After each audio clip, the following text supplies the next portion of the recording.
उठ जाओ जहां की चादर उड़ा दो। नमस्कार दोस्तों, एक और नई वीडियो में आपका स्वागत है। हम लोग इस समय हैं भोपाल शहर में और सुबह के लगभग 6:30 बज रहे हैं और आज हम लोग आए हुए हैं दर्शन करने गुफा मंदिर में।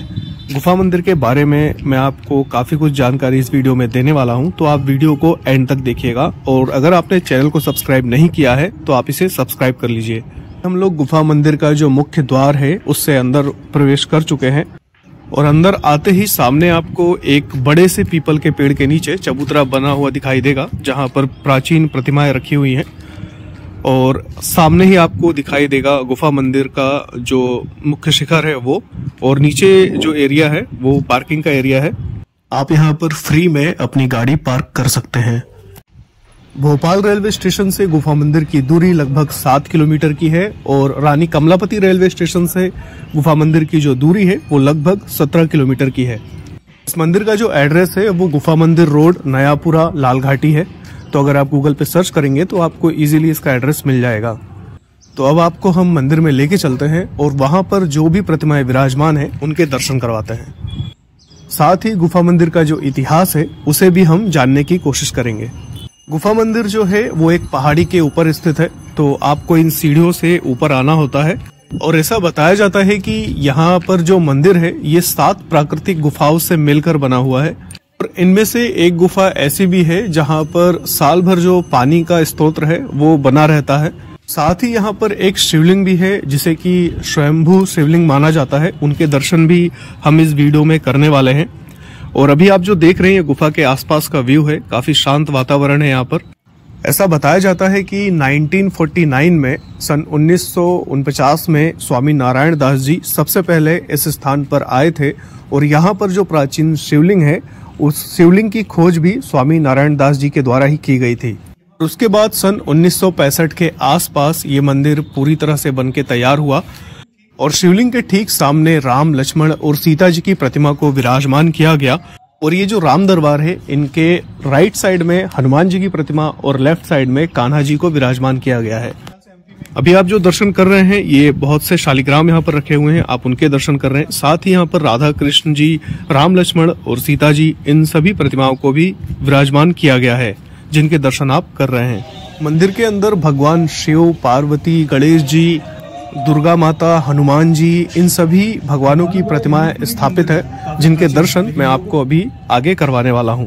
इस मंदिर में सावन में और महाशिवरात्रि के समय पे भक्तों की भारी भीड़ देखने को मिलती है। साथ ही राम नवमी का त्योहार भी यहाँ पर भव्य रूप से मनाया जाता है। गुफा मंदिर में इस समय जो पुजारी जी हैं पंडित देवेंद्र शर्मा जी, उनसे हमारी जो बातचीत हुई है इस मंदिर के इतिहास के बारे में, उन्होंने हमें जो भी बताया है वो आपको सुनवाते हैं। एक गुफेश्वर महादेव के नाम से एक गुफा मंदिर जाना जाता है। गुफेश्वर महादेव जी पीछे देखने को मिलेंगे। गुफेश्वर महादेव वो नेचुरल है, स्वयंभू है, अपने से प्रकट हुए हैं। आज से 110 साल पहले यहाँ कुछ नहीं था, जंगल था।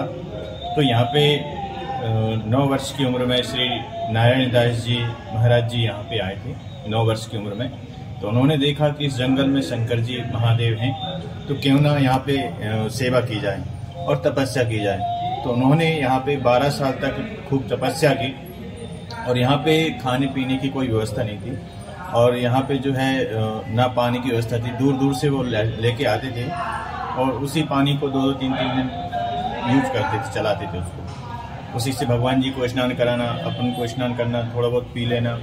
और यहाँ पे पानी की व्यवस्था नहीं थी तो भगवान शंकर जी ने उनको स्वप्न दिया था कि यहाँ पे आप निरंतर पूजा पाठ करते रहिए, यहाँ पे पानी की व्यवस्था हो जाएगी और धार्मिक स्थान बन जाएगा। इस तरह से उनको स्वप्न आया। तो दूसरे ही दिन सुबह प्रातः ही और गुफा के अंदर से कहाँ से जल प्रकट हुआ और जमीन में कहाँ जा रहा है कोई पता नहीं। तो यहाँ पे निरंतर 12 महीने पानी रहता है, जल रहता है, जिससे भगवान भोलेनाथ जी माना जाता है कि उनकी जटा से गंगा बह रही है इस तरह से। तो जब से लेके है ना फिर उन्होंने यहाँ पे विस्तार किया, धर्म स्थल बनाया और धीरे धीरे प्रचार हुआ, सबको जानकारी लगी तो धीरे धीरे बढ़ता गया। तो आज यहाँ पे 3 पीढ़ी हो गई हैं। तो यहाँ धीरे धीरे सब विस्तार रूप से आपको देखने को मिलेगा। तो आप देखेंगे तो यहाँ पे आपको बहुत ही अच्छा अनुभूति होगी और बहुत ही प्रसन्नता होगी। और यहाँ पे जो भी भक्त श्रद्धालु लोग आते हैं वो यहाँ पे उनकी सारी मनोकामनाएं होती हैं और यहाँ पे हर त्योहार मनाया जाता है।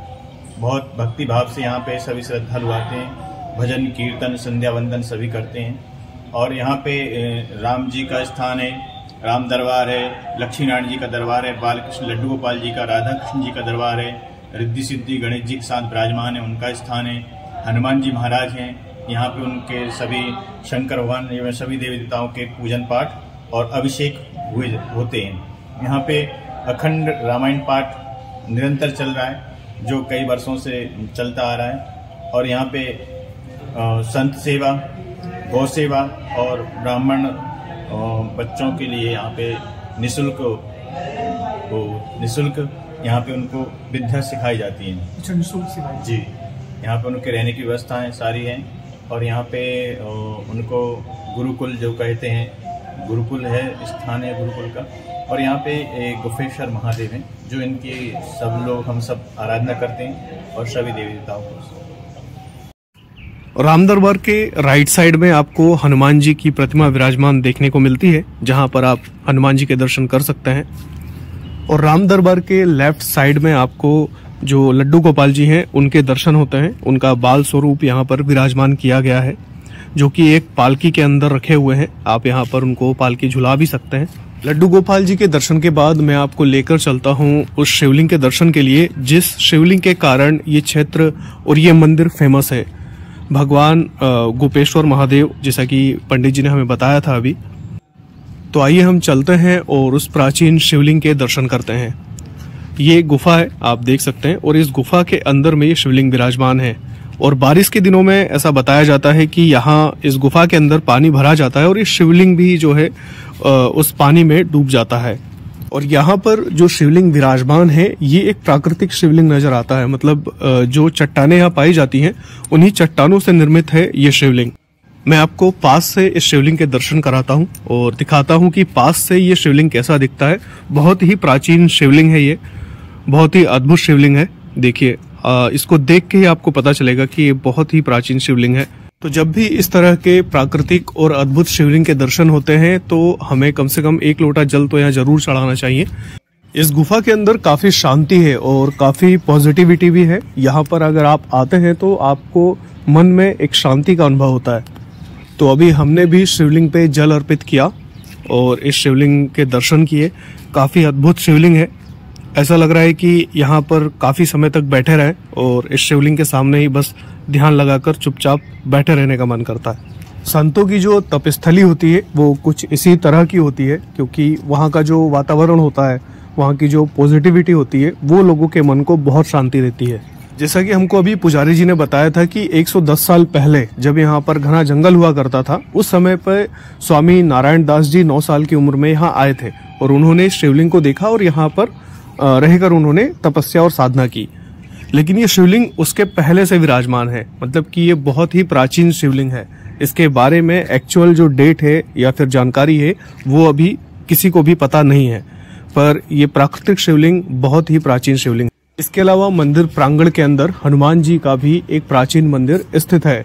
इस मंदिर की विशेषता ये है कि यहाँ पर जो मंदिर है इसके अंदर रामायण का पाठ, रामचरितमानस का पाठ कई वर्षों से लगातार किया जा रहा है। तो यहाँ अखंड रामायण चलती है और इस मंदिर में भी पॉजिटिविटी बहुत ही अच्छी है। आप यहाँ अगर बैठते हैं तो ऐसा लगता है कि सिर्फ राम जी का नाम ही जपते रहें। देखिए, यहाँ मंदिर में जो पुजारी जी हैं वो लगातार जो है रामचरितमानस का यहाँ अखंड पाठ करते हैं। यहाँ पर लोगों को रिप्लेस कर दिया जाता है कुछ समय के बाद, लेकिन जो रामायण का पाठ है, रामचरितमानस का पाठ है, वो लगातार चलता रहता है। इसके अलावा मंदिर प्रांगण के अंदर माँ दुर्गा का भी एक बहुत ही सुंदर मंदिर है, जिसके दर्शन मैं आपको करवाता हूँ।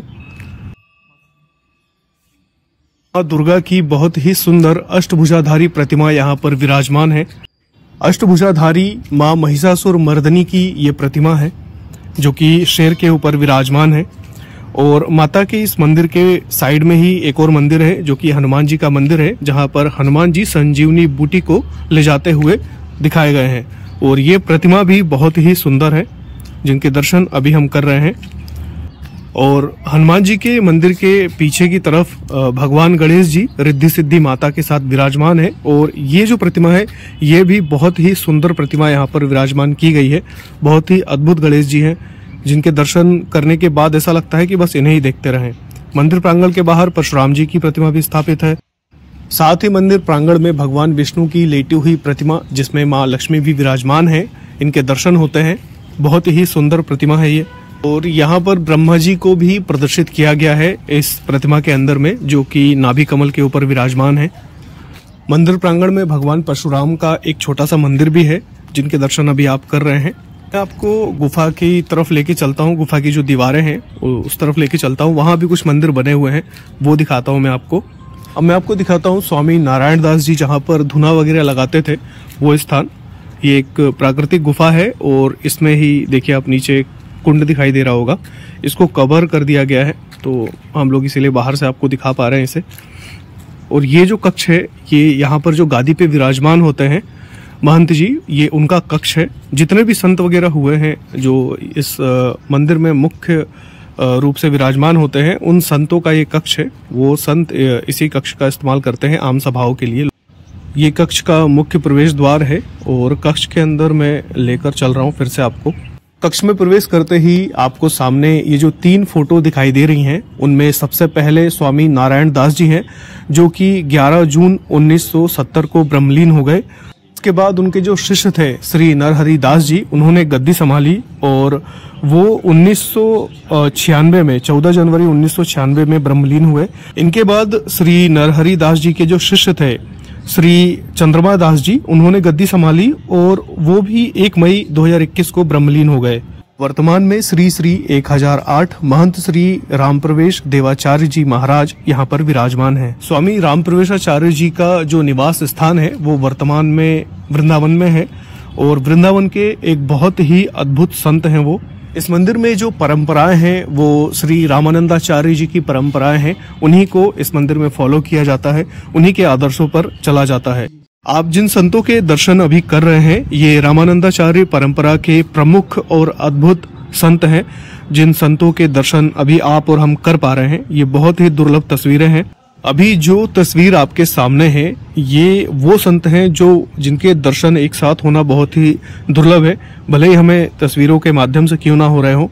इस तस्वीर के अंदर में महाअवतार बाबा जी जो हैं, उनके साथ साथ तोतापुरी महाराज जी, लाहाड़ी महाशय, कई दिव्य संत, देवराहा बाबा जैसे अद्भुत संत इन तस्वीरों में हमें और आपको दर्शन करने को मिल रहे हैं। इतने सारे सिद्ध संतों के एक साथ दर्शन बहुत ही दुर्लभ है। इसके अलावा मैं आपको एक तस्वीर और दिखाता हूँ। ये जो यहाँ पर एक बार हवन हुआ था और यहाँ पर हवन के साथ साथ एक विशाल भंडारे का आयोजन भी किया गया था, जिसके दृश्य की जो फोटो है वो यहाँ पर लगाई गई है। बहुत ही पुरानी फोटो है। उस समय पे भोपाल सिटी में एक ही फोटो स्टूडियो था जेमिनी फोटोग्राफ्स के नाम से, और उनके द्वारा ही इस तस्वीर को मंदिर में भेंट किया गया है। इस फोटो में आप देख सकते हैं कि लोग कितनी दूरी दूरी तक में फैले हुए हैं, बैठे हुए हैं, और ये पंगत चल रही है। और पुजारी जी ने बताया कि इस पंगत में सब्जी, पुड़ी, ये सब जो चीजें थी वो ठेलों पे रख करके एक जगह से दूसरी जगह ले जाना पड़ता था, क्योंकि काफी लंबे एरिया में लोग बैठे हुए थे। और यहाँ पर 2 प्रतिमाएं विराजमान है, एक स्वामी नारायण दास जी की है और एक स्वामी नरहरि दास जी की प्रतिमा यहाँ पर विराजमान है। ये हनुमान जी की जो प्रतिमा है इस चट्टान के ऊपर ही बनाई गई है। इस चट्टान को काट के इसे तराशा गया है और इसे उज्जैन के एक कारीगर हैं, मूर्तिकार हैं, उनके द्वारा इस प्रतिमा को ये रूप दिया गया है। जो मूर्तिकार हैं उनका नाम है बाबूलाल परोचे जी। हनुमान जी की बहुत ही सुंदर प्रतिमा उनके द्वारा बनाई गई है चट्टान के ऊपर। हनुमान जी की प्रतिमा के अलावा उन्होंने राधा कृष्ण जी की प्रतिमा भी उकेरी है, जिनके दर्शन मैं अभी आपको कराऊंगा। ये वो प्रतिमा है राधा कृष्ण जी की और भगवान गणेश की।